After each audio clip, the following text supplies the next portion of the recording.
Well, good morning. Jim Sunderwirth here from my swing. Yesterday we were talking about names and how important names are, and we talked about the fact that Proverbs 22 says, a good name. Well, let me just read it here. It says, a good name's better than silver and gold, and God wanted that for even his name. A good name is to be chosen rather than great riches.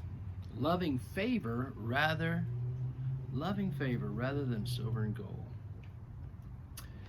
You know what? It's an amazing thing. God, we talked about yesterday how that God was talking to Moses about in chapter 34 of Exodus, when he said the Lord passed before him and said that he was merciful and graceful and long-suffering. He went all through the attributes of God's character and what his name meant, because a name means a lot, but our God is also gracious and kind and long-suffering, and yet he disciplines us because he loves us, as a good father would always discipline his children. Now, as you go on through, if you want to read through the rest of Exodus, as far as 34, 35, 36, 37, 38, 39, and 40, you'll be talking about the different things that they created. And there's one thing that was so amazing to me, was the fact that God gave abilities. He gave great abilities for men to work with skill, to do all kinds of manner of engraving and tapestry, and with gold and silver. You know, when God wants something done, he gives people the ability to do it, and he inspires them and he encourages them. I've seen people that, I'm just amazed at how they work and how they can put things together. We have a guy at our church. I mean, he can build anything, he can create anything.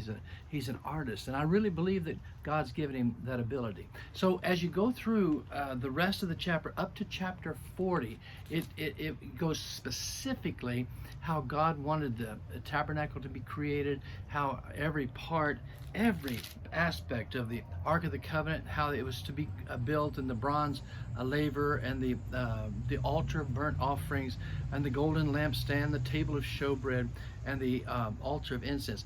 And if you want to read through that, it's an amazing thing. Now, it's very, very detailed, so you have to understand. So we've gone through the life of Abraham and Isaac and Jacob and the 12 sons, which became the tribes of Israel.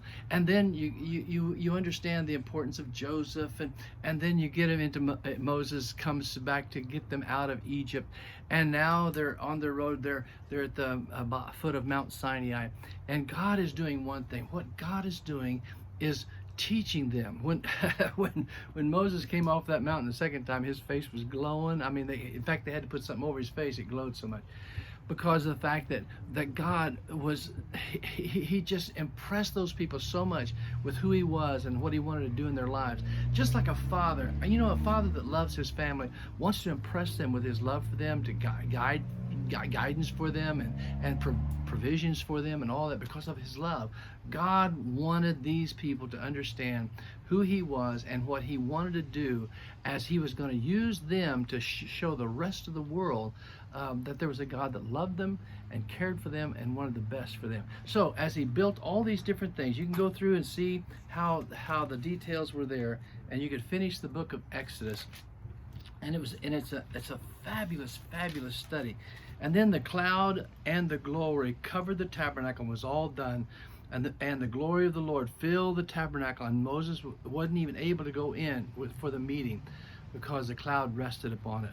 But then the cloud lifted, and the Lord was above the tabernacle by day, and fire over by night, and God began to lead the children of Israel away from Mount Sinai and now heading for the promised land. So we're going to go into Leviticus, and that's going to be a great study. We're going to get into Leviticus the next time. We're going to be talking about what it means, and who were the people, and why did he choose the people, the Levites, to be the part of the high priest and the priest.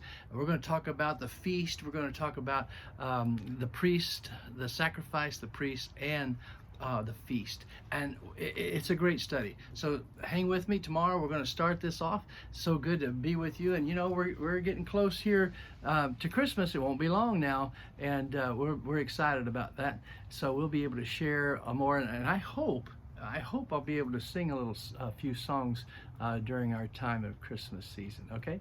So anyway, I'll talk to you later. God bless you, and see you tomorrow. Bye bye.